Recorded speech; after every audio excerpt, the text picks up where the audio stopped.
All right, being after 6 o'clock, we'll call the Coos Bay City Council meeting to order. Would you all rise and join me in the Pledge of Allegiance, please?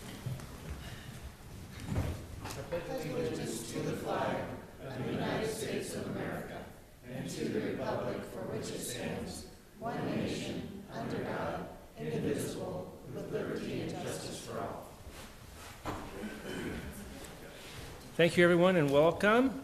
So first item on the agenda this evening is public comments. And I have a little blurb I need to read before we start.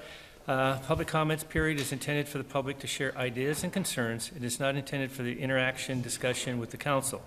There may be opportunities for public comments during specific agenda items that require a public hearing. Members of the public are requested to confine their remarks to questions or issues under discussion during this time. During any designated comment period, individuals shall not engage in personal attacks, shall not impugn the motives of any speaker, and at all times while in session conduct themselves in an appropriate manner. No person shall make personal, impertinent, slanderous, or unauthorized remarks or become boisterous while addressing the council. So with that understood, we have one person that's signed up, but others are more than welcome to come up if they'd like. It's Robert Trout? Yeah. Okay. Sorry about that, Robert. I think I had trouble with the last time. I need to remember this. Come on up and just tell us what city you live in, please. I live in Coos Bay. Okay. I live in Coos Bay. I've lived here like almost 50 years. And right now, I'd like to discuss the women of Coos Bay, the girls of Coos Bay, and my family. The treasonous daughters of the Trout family began their desertion with the Kennedy assassination, which taught them adultery, treason, unlawful assembly, mutilation, desecration, and homosexuality. These crimes only amounted to the total waste of time and life. The people who murdered the president are treasonous child abductors and burglars of DNA. Their genocide describes the death of Sister Alana Trout. The only thing I can say about Sister Alana is she deserved what she got. Not since John F. Kennedy has there been so many missing girls in Coos Bay. So I ask you, what is treason? Is it really the murder of John F. Kennedy? Did he miss his daughters when these traitors shot him dead? Why are we waiting to execute the traitor of the President of the United States when there are so many child abductors here in our neighborhood? Treason turns out to be the leading motive for abducting my daughter. I ask you to consider justice for these terrible crimes. Alana Zumsky, whoever she is, won't take my money to clean the bed I gave her as a gift. So her witch sister has to sleep in it without me washing it. I assume that that is punishment for running away. Innuendo, influence peddling, and secret spying are the basic tools of the neighborhood child abductor, who are mainly the treasonous murderers of John F. Kennedy. Please notice my son as a suspect in the disappearance of his sister. Every night I watch my girlfriend coerce her underage sister and harass her. The police couldn't stop this crime for 35 years. Thank you. Thank you. All right. Is there anyone else that would like to make a public comment this evening? Hearing that there are none, seeing that there are none, we'll move on. On the agenda, we have presentations, and under A, semi-annual presentation by the Bay Area Chamber of Commerce. We're going to reschedule it. Rosie was unable to attend this evening. So the next item on the agenda is Drew. I would like you to come up to the podium, and we're going to give you a nice send-off. And I want to thank you for everything that you've done. Oh my gosh, it's been wonderful. It's been a minute. It's been more than a minute. And I'll just tell you a little funny story, I guess. I don't know, it tells you my age. So when Drew got elected first time, 8 years ago? Is that what it is? And so we were talking, and he says, yeah, I remember you coming to high school when I was in high school as mayor. So I thought, oh my gosh, I've been doing this way too long. So anyway, so I just wanted to tell you a little bit about Drew and how we have been honored to have him as a city councilor. So Drew Farmer was elected to the city council in November of 2016. Drew has a long-standing history of service, starting with his service with the U.S. Navy, and more recently in his many roles with the service organizations in the community, Berry Enterprises, Oregon Coast Community Action. His interest is in supporting Coos Bay in his role as a counselor can be seen in his advocacy with the state for mental health, which has been a driven passion of his on multiple levels, and he's made many, many trips up there. I really applaud him for doing that. Housing, which also affects housing and challenges impacting in our community. All those above are true passions of Drew. He's an advocate for equal access to funding as available for urban areas, as well as encouraging the state to identify surplus property within the city's UGB that might be best used for housing development. His dedication and service to Coos Bay is commendable as he looks to elevate his service to the next level in the upcoming election and further supporting initiatives that make the Coos Bay and the surrounding area a great place to call home. So I want to please help me thank Drew for all his time that he served. Thank you, Drew.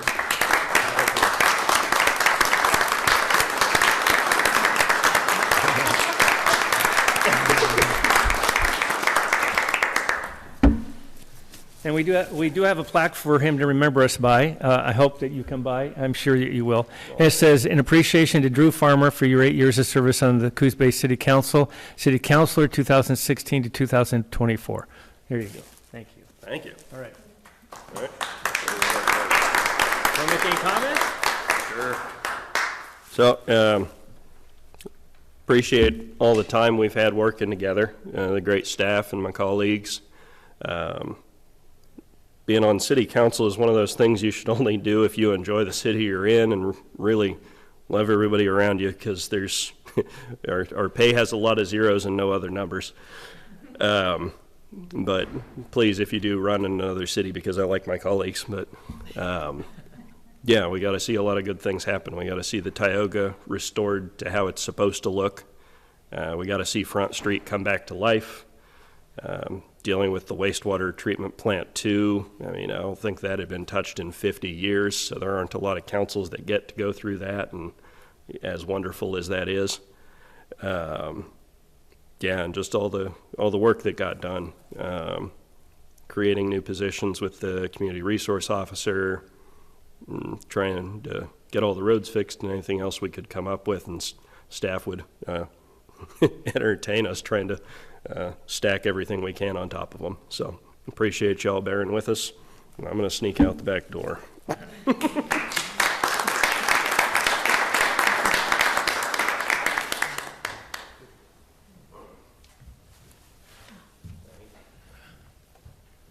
All right. Next item on the agenda is some action items. Approval of the Domestic Violence Awareness Month proclamation. Rachel Espy.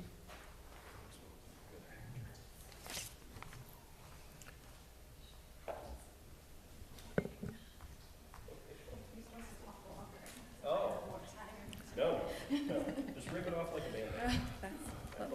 Hello. How are you all tonight? Can you hear me all right? Sorry, I'm Good, shorter thank than you. everyone Welcome. else. Thank you. Thank you so much for having me. As you all know, I like to read a little bit of numbers before I get. Are we taking a picture? Don't do it candid. That's terrible. Are you recording? What's happening? Okay, so I'm excited to share some numbers with you all from 2023. I won't bore you with all of them, but I am a bookkeeper at heart, so I can't help myself. In 2023, we were able to provide services to 753 survivors here in Coos County. That's 735 adult survivors and 18 youth survivors, so unaccompanied minors. We provided over 4,090 bed nights, which means individual bed nights in our emergency shelters, and we provided over 12,000 meals to survivors in our shelters as well.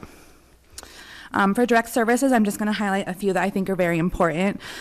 We had over 4,190 instances of emotional support and safety planning. The primary service that our agency offers survivors is safety planning services.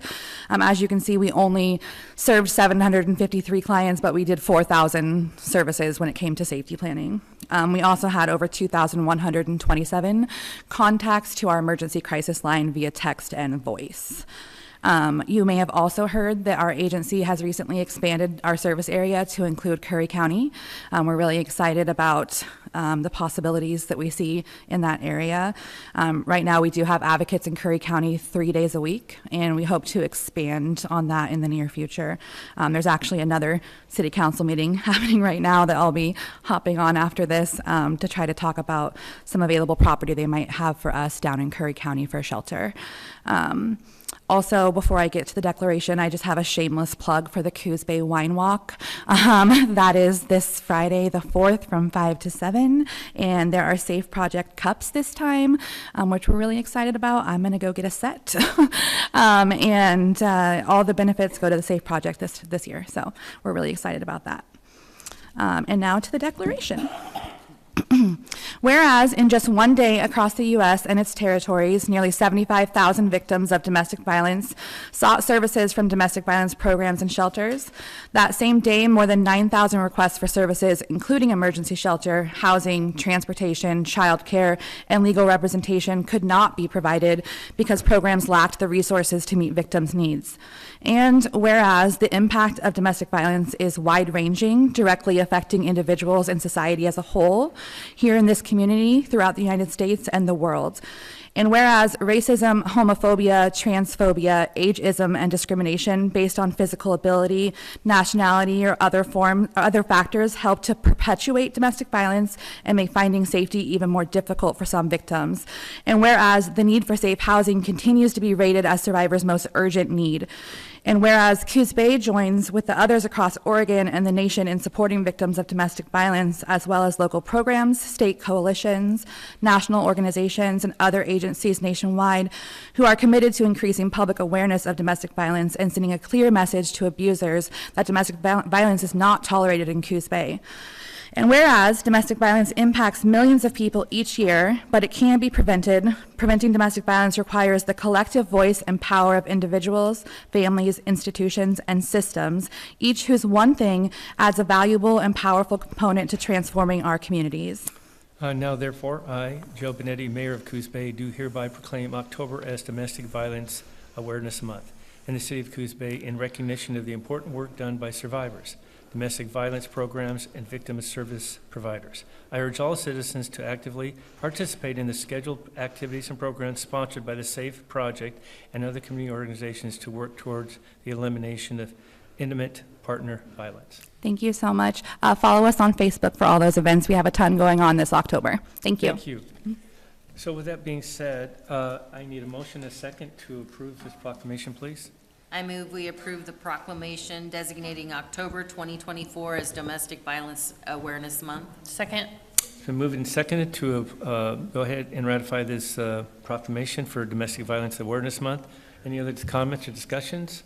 Hearing none, I'll call for the question. All in favor say aye. Aye. Any opposed? Hearing none, it passes. Go ahead. Oh, yes. Okay, got a little bit sidetracked. But I just want to say how fortunate we are to have this available in our community. It's unfortunate that it even has to exist. It's sad. But without this organization and other organizations throughout the United States, we wouldn't have people to help support these individuals that desperately need it. So thank you. All right, so the next one is the approval of the Indigenous Peoples Day Proclamation. And so, Nicole, you want to give us a little history on the proclamation of the tribes, please? Yes, thank you. In October of 2022, the Coos Bay City Council passed a proclamation to recognize the second Monday of October as Indigenous Peoples Day. You also, at that point, established a policy for flying flags for each of the 3 tribal nations that call this area their home. We now benefit from having those flags flown. We still have some pieces there, I think some signage and things we're working on doing down there. And they've been helpful in making sure that we have those flags updated when the weather challenges them to stay beautiful flying. So that's a piece of the work that you guys have done, and we're bringing back to you again this year the opportunity to again approve a proclamation. We did ask for some folks to join us in order to read that proclamation here tonight. So we appreciate you being here to. Yeah, so we have Julie Seastrom from Tribal Council. She's a member of the tribal member of the Confederated Tribes of the Coos, Lower Umpqua, and Silenceo Indians. So she's going to read the proclamation for us, and thank you. Thank you, everyone, for being here today, and thank you for letting me read the proclamation. Whereas the city of Coos Bay recognizes the indigenous peoples of the lands that would later become known as the Americas have lived on these lands since time immemorial.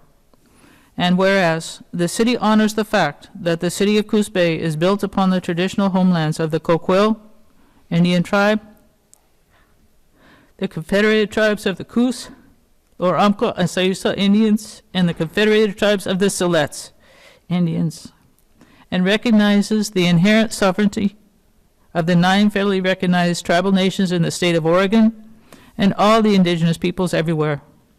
And whereas the city values the many contributions made to our community through indigenous peoples' knowledge, labor, technology, science, philosophy, arts, and the deep cultural contribution that has substantially shaped the character of the city of Coos Bay.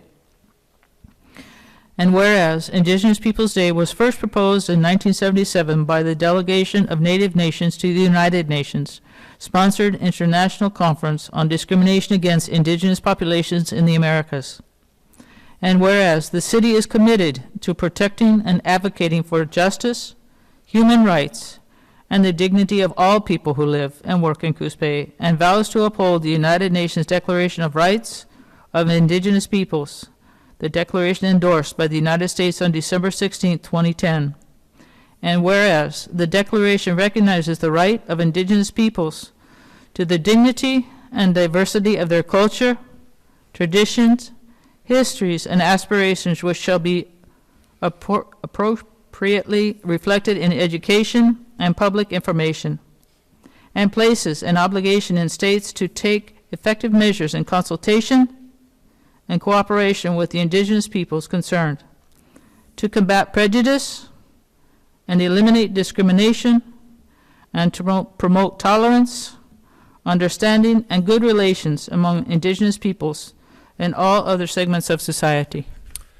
Now, therefore, I, Joe Benetti, Mayor of the Coos Bay, do hereby proclaim October 14, 2024 as Indigenous Peoples Day, and ask the citizens of Coos Bay to utilize the day as an opportunity to reflect on the ongoing struggles of indigenous people and of this land, to celebrate the thriving cultures and values of the indigenous people of our region. Thank you. So with that, Council, I need a motion and a second to adopt this proclamation, please. Before we make a motion, Mayor Benetti, I would like to thank Tribal Council member Julie Seastrom for being here this evening, in addition to the beautiful regalia of dentalium and beads that she gifted both Mayor Benetti and myself. And I would like to take this moment. Last year when we read this, we had recently lost Chief Slider.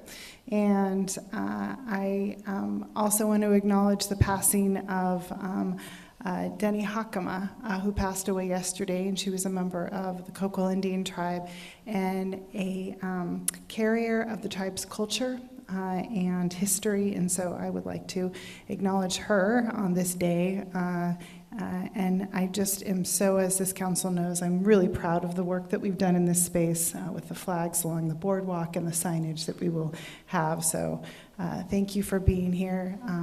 As many people have heard me say, we are indeed fortunate to have not only the Coquille Indian Tribe and the Confederated Tribes of the Coos, Umpqua, and Siuslaw Indians here in this community, and how we benefit economically from that and the contributions that you make. We are so fortunate. Rural Oregon would look remarkably different without your contributions. So thank you. Okay, council, how would you like to, I need a motion and a second to adopt this, please. I'll move to approve the proclamation for Indigenous Peoples Day. Second. It's been moved and seconded to approve the proclamation of the Indigenous Peoples Day proclamation. Is there any other discussion or comments? Hearing none, I'll call for the question. All in favor say aye. Aye. Aye. So just to carry on a little bit from further with what Lucinda said, and thank you for the regalia. But second of all, we're fortunate in this community to be able to have the tribes that we do and the relationships we do and the working relationship we have. I can tell you as I go to other conferences throughout the city, and we are fortunate that we have this. In other areas, they don't. And so I just think it's wonderful that we have it. I look forward to a long, prosperous relationship. So thank you so much. All right. Okay, with that being the case, the next item is a public hearing to consider a proposed solid waste franchise rate adjustment. Nicole, why don't you start us off, and after she makes a few comments and gives us some update and information about this, then we'll open the public hearing. Thank you.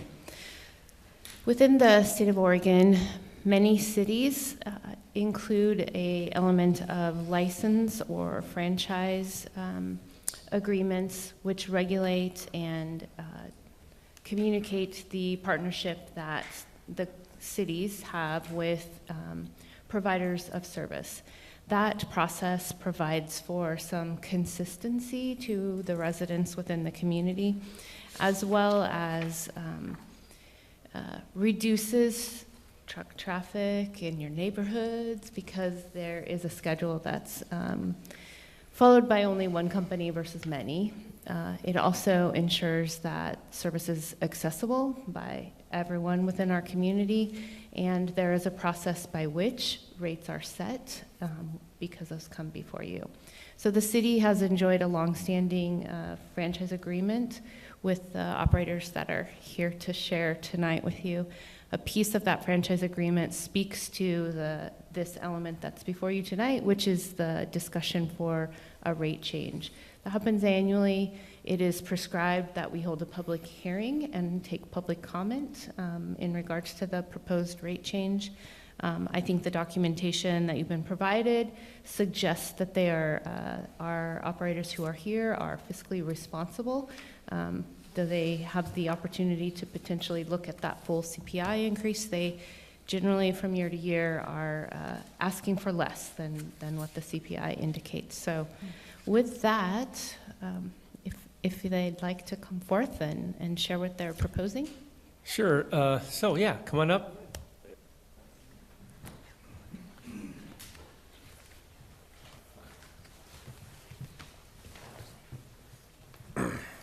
Good evening. I'm going to take this moment. My name is Luke Pike, and for our company, I cover the Southern Oregon, I support our Southern Oregon companies. And I know you guys are used to seeing Bill Richardson up here for many, many, many years, who retired in April and is living the good life. But this gentleman here is replacing Bill, so we wanted to take this time to introduce him. Hi, it's nice seeing you all. My name's Craig Heimer, and I'm, like I said, taking over for Bill. So big shoes to fill, so hopefully I can do a good job. So thank you.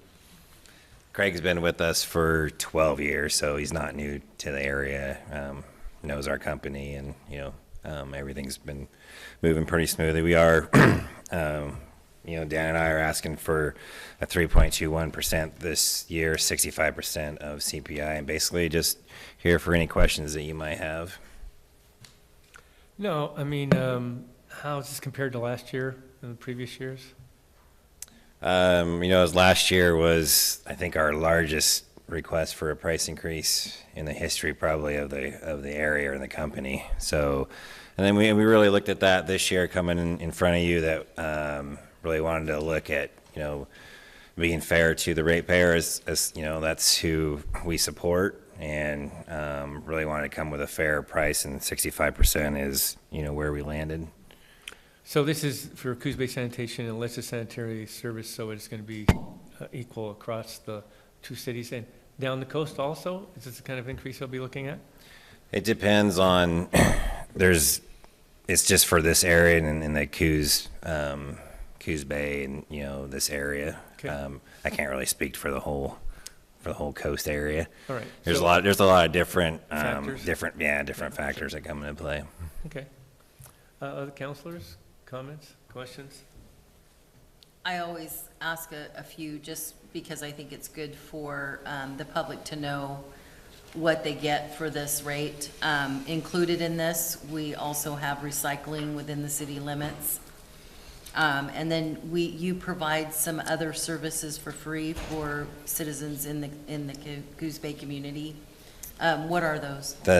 Just for right off the top of my head, is yard debris. So twice a year, we provide curbside yard debris pickup where everybody can just, put as much, or up to 5 yards of yard debris out on the curb, and then we go along and pick it up at no charge.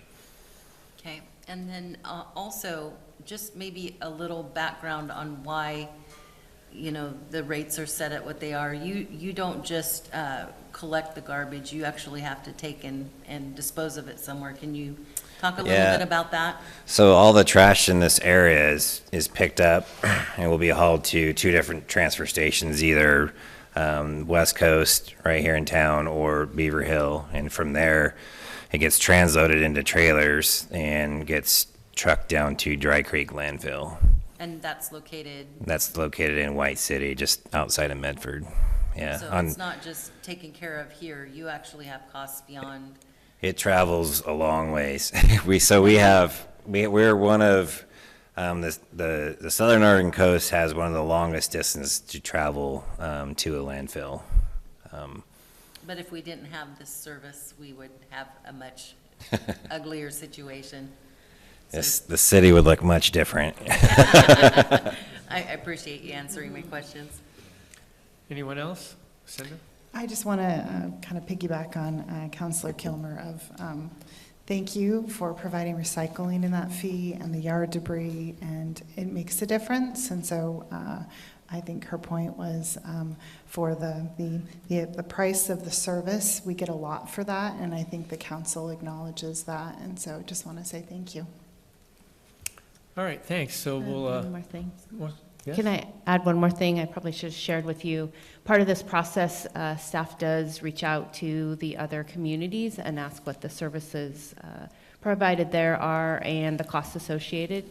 And there is a schedule that's included in your packet, and you can see from that, with this increase, that includes the current increase being proposed, they are still sitting on the low end of the middle of that range. So not high. If you want to, it should be in the packet. So any other questions, Not in the comments? revised packet. All right, so thank you. We'll open up for the public hearing, and if there's any questions we need to bring you back up, we will. So okay, so I'll open the public hearing. And so the public hearing is a time for you to have a chance to speak about the proposed solid waste franchise rate adjustment, which was just discussed and talked about. And so is there any comments? Anyone? None? All right, I'll close the public hearing. And council, how would you like to proceed? I move we adopt Resolution 24-27, approving an adjustment in collection rates for the solid waste collection franchise holders. Second? It's been moved and seconded to adopt Resolution 24-27. Is there any comments? I think just to Nicole's point, that range she's talking about is Bandon.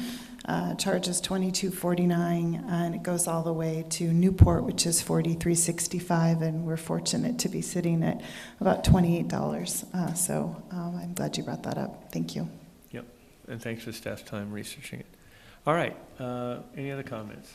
Hearing none, I'll call for the question. All in favor say aye. Aye. Any opposed? Hearing none, it passes.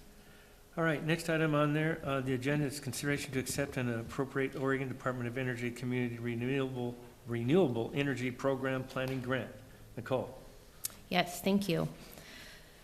There was a House bill that was passed, House Bill 2021, which created a $50 million fund at Oregon Department of Energy. This was to provide grants, either planning or construction, planning or development of community renewable energy or resiliency projects. There was 3 rounds that have been established for that grant program. The first 2 rounds allocated and appropriated $12 million. And the 3rd round opened up in March. We learned about this opportunity at a funding forum that was held here very specifically towards housing developments. The Department of Energy was there and shared this program, and fortunately, CCD, they are a local entity who specializes in business development, supporting local government projects. And a member of their staff reached out to ask if we would be interested in a planning grant to determine whether or not solar panels being placed on the roof here at City Hall would be a possibility, and potentially include a storage mechanism, a battery, so that we could then grab that energy, store it, and it'd be available in a time where the power was not operating. While that is ordinarily a really great opportunity, it's even more important now, as we know we are working through a dispatch gathering of all of Coos County Dispatch in this building. And so we have a huge responsibility to ensure that emergency response services are available in all instances. And so we're hopeful that this planning grant will help us determine that that's a possibility, and then also work through the design of that. This funding is intended to cover that full cost. The Department of Energy has a slate of consultants already approved for the work, so it's really just acceptance of this, and then we'll work through the process with CCD, hopefully to end with solar panels on the roof here. Questions? Did we prepare the grant, or did CCD prepare the CC grant? did that on our behalf. They actually have funding that is supporting this kind of capacity building for communities. So they won't be taking any administrative costs off of the grant because of that other grant they had. So all them, they did the work, and we will hopefully benefit from it. Okay, thank you. So this is just a planning grant, and after that, we would also, this would allow us to go ahead and move forward and get the grant for the installation of the solar panels and the battery backup. Yeah, so the second piece of this, which is part of the same funding pot, is the construction piece. And those who have been through the planning grant and it's been vetted and then designed stand in a better position to be awarded a construction grant. CCD's already, offered that they would do the same thing. They would do that application for us. There is money still left in this round, so we could potentially get a consultant them to not be an option. They are, obviously, with technology changes over that time period, they are smaller, they are lighter weight. We could end with this not being a possibility, but we will find out whether that is something that would work here. Every indication from just the research that's been done already by CCD is it is a pretty good possibility it will work. And if it doesn't work for this building, would it work for perhaps another building? It possibly could, but it would be very specific for this building, that grant, both planning and then design. So we might lose out in this round moving forward. Right. All right, council, how would you like to proceed? I move to accept the Oregon Department of Energy Community Renewable Energy Program grant for $100,000 and appropriate the grant funds through adoption of Resolution 2328. Second. It's been moved and seconded to adopt Resolution 23-28. Any other discussions or comments? I just want to thank CCD for all of their work. It's nice to accept $100,000 that we didn't have to do the work to get, so thank you, CCD. Agree. Anyone else? Hearing none, I'll call for the question. All in favor say aye. Aye. Any opposed? Hearing none, it passes. Next item on the agenda is consideration to enter into a memorandum of understanding with CCD, Business Development Corporation, for grant application assistance. Nicole? While we're on the kudos to CCD, we'll just keep that up. So because when Lehigh at CCD called and asked if we wanted to do this Department of Energy grant, and I said yes before I went and said, hey, should we? He called to ask, would we be interested in this next opportunity? So the first one was related to an Oregon support of energy and resilience. This second opportunity is actually, CCD is actually just going to go and get to know whether or not you had interest in both projects. If you do, there will be two separate MOUs. They'll state very much the same thing. CCD will do the grant work and will participate in the construction process, all those kinds of things. We can certainly share that out, but it's pretty basic to meet the grant requirements, essentially, that we're signing on to be a partner with CCD. I'll move to authorize Mayor Benetti to sign on behalf of the city and enter into a memorandum of understanding with CCD Business Development Corporation for grant application assistance. Second. All right, it's been moved and seconded to enter into a memorandum of understanding with CCD Business Development Corporation for a grant application assistance. Any other comments or questions? Hearing none, I'll call for the question. All in favor say aye. Aye. Any opposed? Hearing none, it passes. Thank you. Next item, consideration to accept Oregon Housing and Community Services Balance of State HB 5019 grant funds. Nicole. Thank you. So just to give a little bit of background here, so this is a funding mechanism that is flowing through the Homeless Response Office. And as we might remember, that was established under House Bill 4123, in which the county and the two cities came together in 2022 to establish that. That initial funding helped us set up the office and create a strategic plan. And then since then, we have collaborated on additional funding. This funding that is before you here was an application that was submitted. The original funding, the county was the fiscal agent for, and you may remember that this second funding source was going to be North Bend's time to be fiscal agent. They were awarded in July of 23, and it took a few months to get an agreement kind of finalized with the state.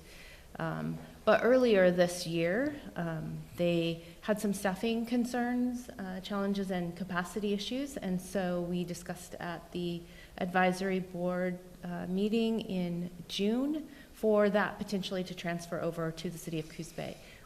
Our community was awarded those dollars, and we want to make sure that we could keep them here. So that process began in June, and finally, we have that transfer agreement in place, and the awards officially available for the city of Coos Bay to begin implementing those grant funds.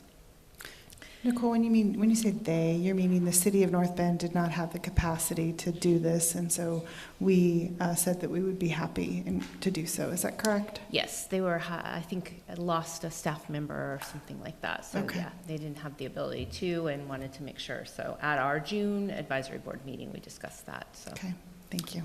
And so we do have the capacity?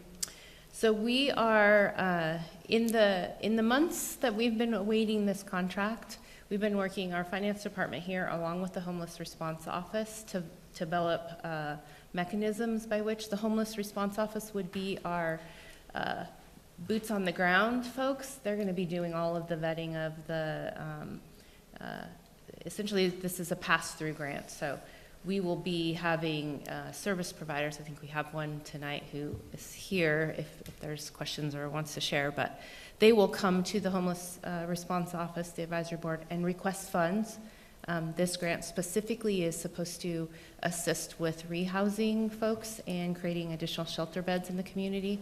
So if a service provider believes they can meet that, they would come in, make a proposal, the advisory board would approve that, and then the homeless response office would coordinate with the service provider, make sure all the documents are in order, actually go so far as to post a request for funding, which we would then authorize and draw down those funds. The finance department would then disperse. So they are being our capacity there at the homeless response office. It's been a little bit of juggling to make that happen, but I think everybody's in line now. We've got procedures in place to not keep the burden here at the city. Just one last question. So just to be clear, this is a pass-through. So we as a council do not make a decision on how those dollars are spent. The committee makes a decision, which you happen to be a member of. Is that correct? And so we are just here approving this, but this is a pass-through, and we would never stop the process as a council. Is that correct? That's correct. That's how this is intended to work. Again, we'll go back to kind of the history of the advisory board development. Each of the entities appointed 2 members to that advisory board. So we have equal footing there to make that decision. Currently, the city of Coos Bay's appointees are myself and Councilor Kilmer.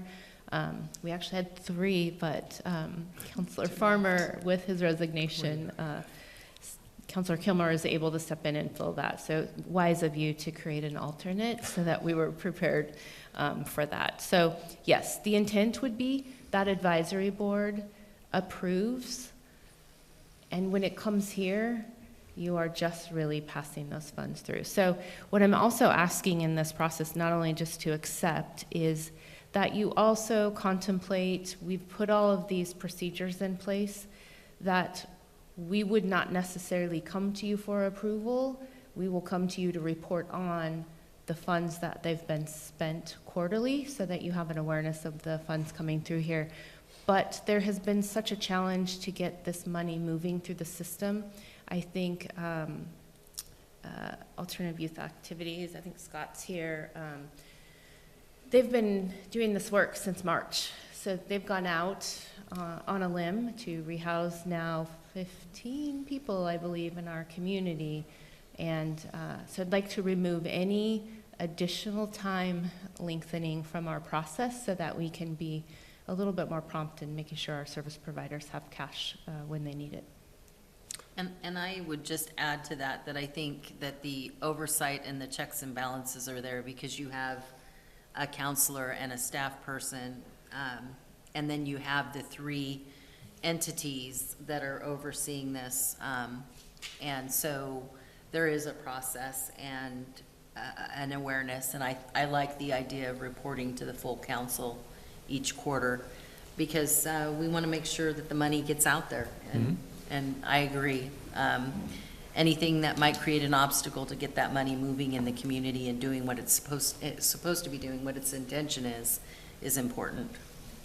And I guess the last piece to give you a little bit more confidence, one of our staff members at the homeless response office has direct housing experience. They were employed at Orca, so they're familiar with the reporting systems that we're using and the hoops that you get to jump through when you work with the state. So the procedure process has been vetted with OHCS and the grantor.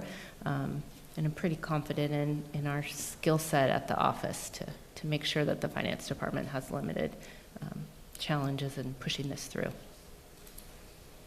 All right, anyone else? I think you've covered it pretty well, and I think it's a good plan. So with that discussion, how'd you like to move forward, Council? I'll move to accept the Oregon Housing and Community Services Balance of State House Bill 5019 grant adopt resolution 24-29 appropriating the grant funds and authorizing the city manager to enter into a sub-recipient grant agreement with local service providers when approved by the Homeless Response Office Advisory Board, and approve the process by which sub-recipient grant funds are passed through Coos Bay as a fiscal agent. Second. It's been moved and seconded to adopt Resolution 24-29. Any other comments, questions? Hearing none, I'll call for the question. All in favor say aye. Aye. Any opposed? Hearing none, it passes. Thank you. Consideration of adjustment to the city manager's salary. Nate? Yes. You will recall recently we had an executive session to consider evaluation, a yearly annual evaluation of city manager. You're not allowed to discuss salary during that context, so we're here today to discuss the potential raise in the salary for the city manager. Historically, the city manager's salary is budgeted within the non-represented employee group, and annual cost of living adjustments, COLA, are estimated based upon the same consumer price indexing used for employee groups. Additionally, the city manager has historically followed the same salary step arrangement as other positions throughout the city. A move from one step to the next higher step generally follows a favorable annual review. For the 2024-25 fiscal year budget, the non-represented employee group included a 4% salary increase for COLA, cost of living adjustment. The city manager's salary is budgeted for only 1.5%, so 2.5% less than the other unrepresented members or employees. The current city manager was hired at step 5 on July 1, 23, and has successfully completed the first year as city manager, which was evidenced by the annual review you recently conducted on July 17, 2024, in executive session. The non-represented employee group includes 6 steps, so you have 1 through 6. So advancing the city manager step 6 would result in she'd be at her last step. She couldn't go any further because there's only 6 steps. Currently, the city manager is at step 5. Her salary is $13,164 a month, and a move to step 6 would be $13,822, an increase of $658 per month. The proposed 1.5% COLA increase would add another $207 to the monthly increase for a total of $865 per month. The proposed move from step 5 to step 6 with a 1.5 COLA increase was included within the 24-25 budget, so it's already been budgeted. As an aside, a 4% COLA adjustment would result in a step 5 of $13,691 and a step 6 of $14,375, which would have added an additional $346 a month. But that's not what we're considering here today. I mean, you can if you want, obviously. Additionally, the current city manager requested this reduced COLA adjustment during the budgeting process, being conscious of the fiscal constraints that are the city's budget. The salary grade is a reduction from previously city manager's salary grades as requested by the current city manager, and is significantly reduced from what other comparable cities compensate their city manager.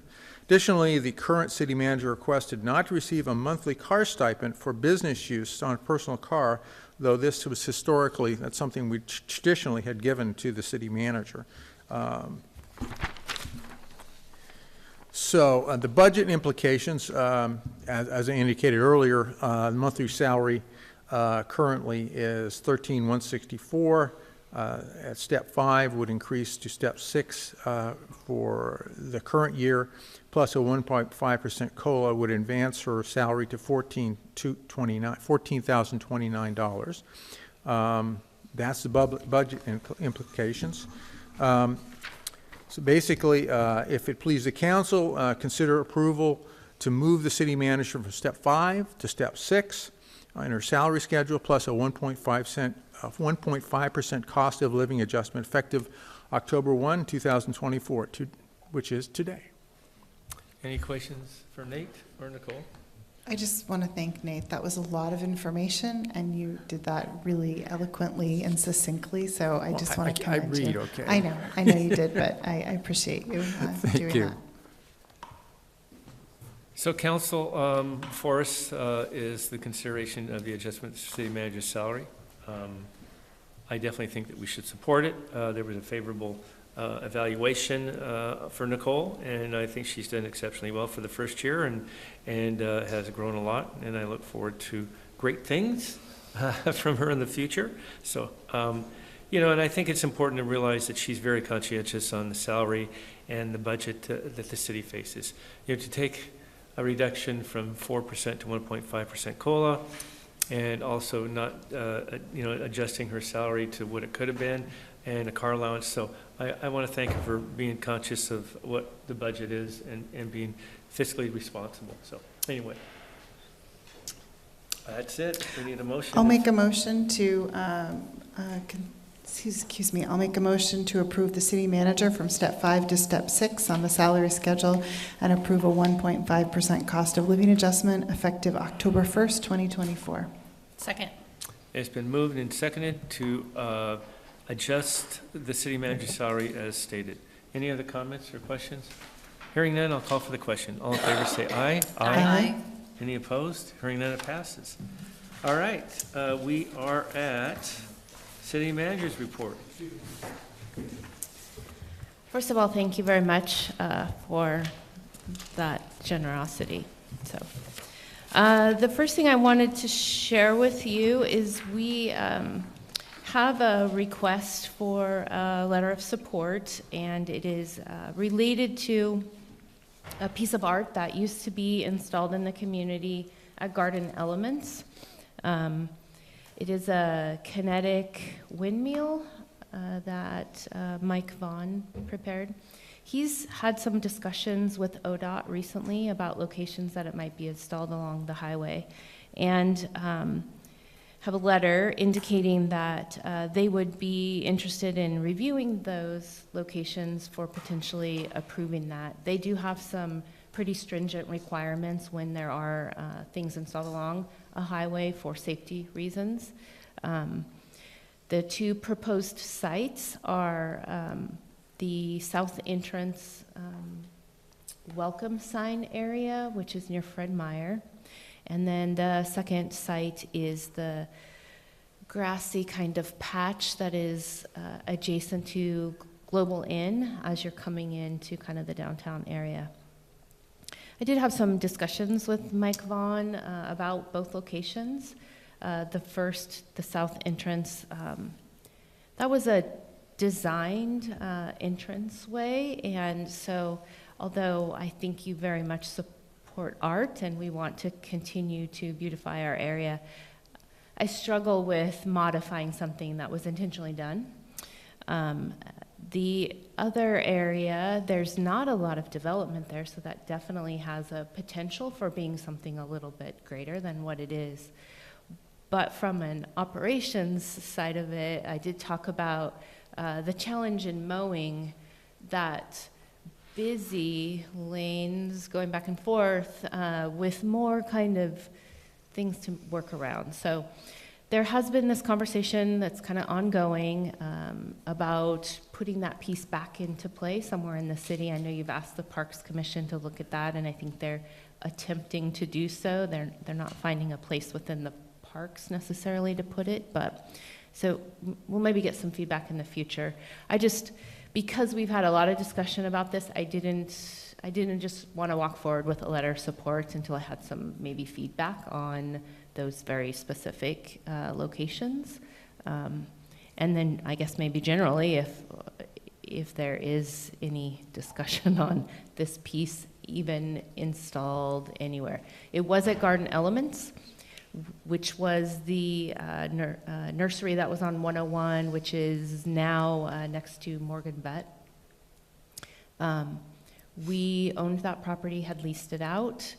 Morgan Vet came to us after that Garden Elements had closed and asked if they could purchase that property for, I'm assuming eventually would maybe be some parking spaces.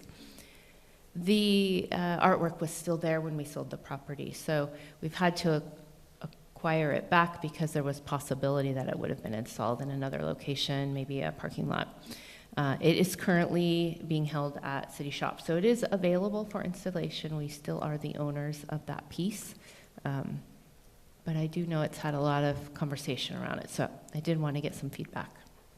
I wouldn't support either one of those locations. Putting I agree with you on the south end. It's designed, and I've witnessed an accident there. I just don't think we should put another obstacle between two highways when traffic is going from 40 to 30 miles an hour. I don't know. I agree with the north end of the property. It's a challenge as well. I just wouldn't support either one. I agree. I love public art. I think we all know I'm a big fan of it, and I know the councilors are as well. It's interesting that you said garden element, and so, I struggle with how does this tell the story of Coos Bay? How does this kind of give more information about who we are? But I was just thinking, when you said garden element, we have the community garden, and I don't know who runs that organization, but I feel like that would be perhaps a really great location, and they might consider using it. That's funny, because that's the same thing I was thinking as well. I just think it needs to be in a place that's a little quieter. So it's a Ladybug Community Garden. Mm-hmm. Yes, by McKay's. Yeah, correct. Love that idea. Okay. Okay, thank you. So that's the first thing I was going to talk with you about. The second thing, we briefly discussed this, is the transition, the consolidation of the dispatch center. Just kind of speaking a little bit more about that. We are currently working through that. That has been a probably time-consuming thing for both Chief Chapinar and Sheriff Fabrizio. We currently are operating the center for all of Coos County. That started on August 30th. We are working through contractual kind of discussions right now. We do expect to have those finished up pretty soon. There is, as you might remember, we recently did this with North Bend, took over that same situation for North Bend. That does require us to transfer employees, so that's another piece of this that we have to work out. And then the final piece of this is the county dispatched for 13, now 12, since one of them combined, other entities. So it's a pretty significant undertaking, and I'd like to thank Chief Chapinar for just juggling all of those balls as we try to get to the end for this.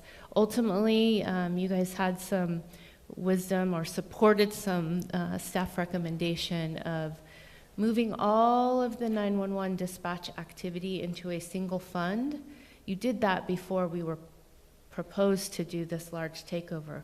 But what that's doing for us is giving us the opportunity to create the ability to track what it costs to manage a center, and we will then be able to determine how to build that out fairly, because it's all there. Historically, that was all in the general fund, and it would have been a little bit more challenging for us to manage that.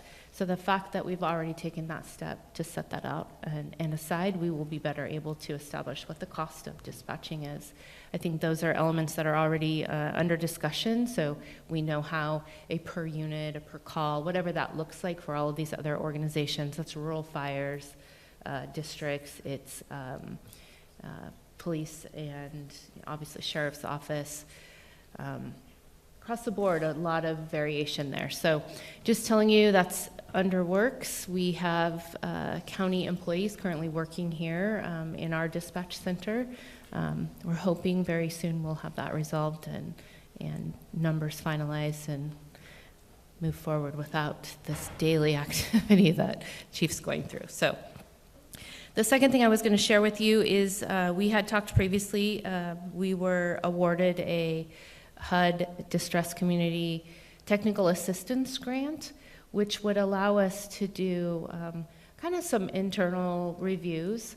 A piece of that that was selected was a review of our processes as far as permitting goes.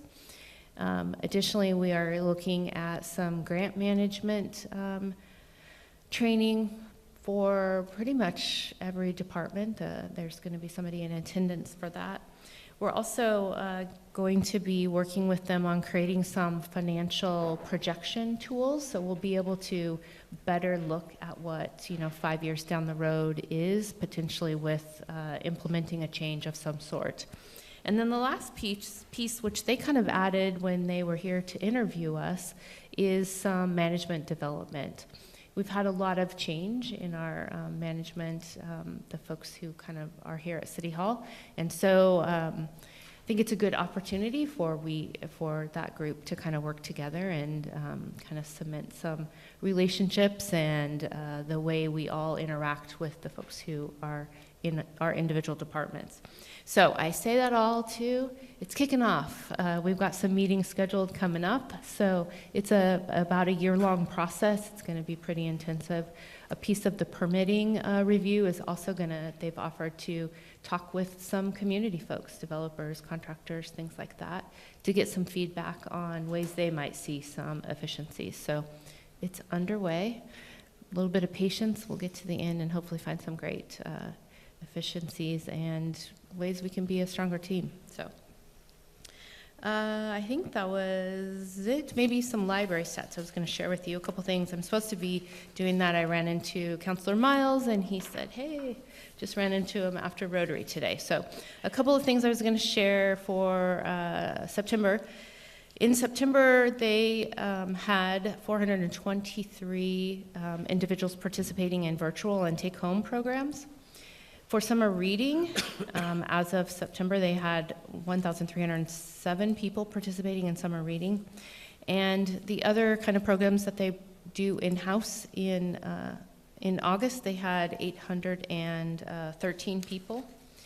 And somewhere I have numbers on, maybe I don't. Yes. Wireless connections, this is August numbers. 8,553 people were, connections in the library. Total items checked out in August, 18,000 items checked out in Coos Bay. Another 1,000 were checked out from other, through our county system. And then gate count to date through August, 8,380 people crossed the gate into the library. That's up.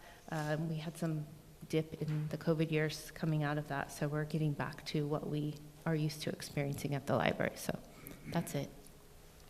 Thanks, Nicole. All right, council comments. Sarah. Nothing for me tonight, thank you. Stephanie? Yes, just wanted to talk about the domestic violence proclamation and how much I appreciate both that proclamation and the Indigenous Peoples Day proclamation. And to reiterate again, Wine Walk this Friday is the proceeds will benefit the SAFE project and the work that they do there. And as you heard, it's incredible what they do provide as a service to our community. And so Coos Bay North Bend Rotary puts that on 11 months out of the year.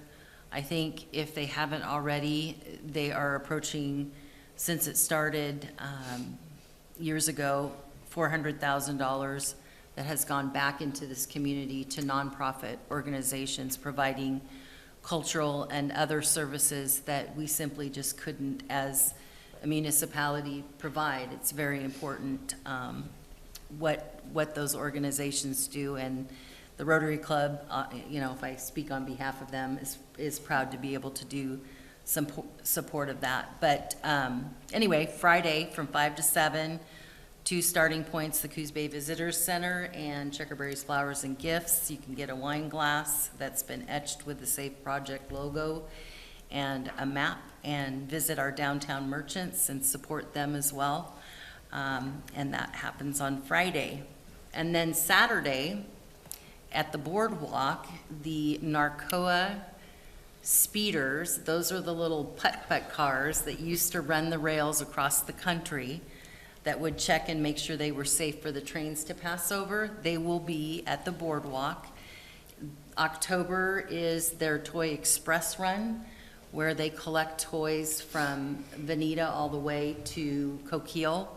And then those items are turned over to the Rotary Club at the boardwalk on Saturday around 2 o'clock. But I think equally as important is the work that they've done to restore those cars that are obsolete now. Some of them have been pulled out of, scrap yards and refurbished and are now in working order. They do about 20 miles on the track, and I actually rode from Lakeside to Coos Bay in one of them. It's a little rough ride, but they were so important back in the day, and the kids love them. So if you have kids, come out. You don't have to bring a toy, but if you do, that's wonderful. This will be the largest, I think the largest contingency they've had run those tracks. They have about 60 cars participating, so there will be a lot to see. And that is about 2 o'clock. They have to go to Coquille, and then they have to turn the cars and come back. So it could be a little bit later, it could be a little bit earlier. But we have a beautiful boardwalk, and I think the weather's gonna be great, so come on down. And then just one other thing, this is the last month of the Coos Bay Farmers Market that happens on Wednesday. So that's tomorrow. Be sure you stop by. That's all I have. Thanks, Stephanie. Lucinda? I wanted to remind everyone that on Saturday, October 26th from 1 to 5, we will be celebrating our 150th birthday celebration, and those details are being finalized, but we're excited. We'll have Mayor Benetti and others speaking. There's going to be music. We're hoping to have representation from the two tribes and the community. There's going to be hot dogs, cupcakes, free art. So, and the location of that is at the Coos History Museum, so we thank them. They've also made it free museum day, so people can go in and take a look at the exhibit. So more information to follow, but I wanted to give people an update on that. I also wanted to thank and apologize to the League of Women Voters of Coos Bay. There was an opportunity for some counselors and potential future counselors to participate in a candidate forum. And I think trying to coordinate that many schedules is very difficult. We will be at the League of Oregon Cities Conference on October 17th. But there is another way in which people can learn about us, and that is a online voter guide. It's called vote411.org, and you can learn more about all the issues and all the candidates. And so I encourage everyone to take a look at that. But I will tell you, I'm still putting my information on it, so don't look for me on there. So I just wanted, again, to thank them for the work they do, and my apologies that I couldn't be there for a candidate forum. And lastly, I just wanted to thank Nicole. Nicole, you being so fiscally responsible, I know that's the place you started many years ago here at the city, but ensuring that we stay centered and not taking the full COLA, which many would. You chose not to do that.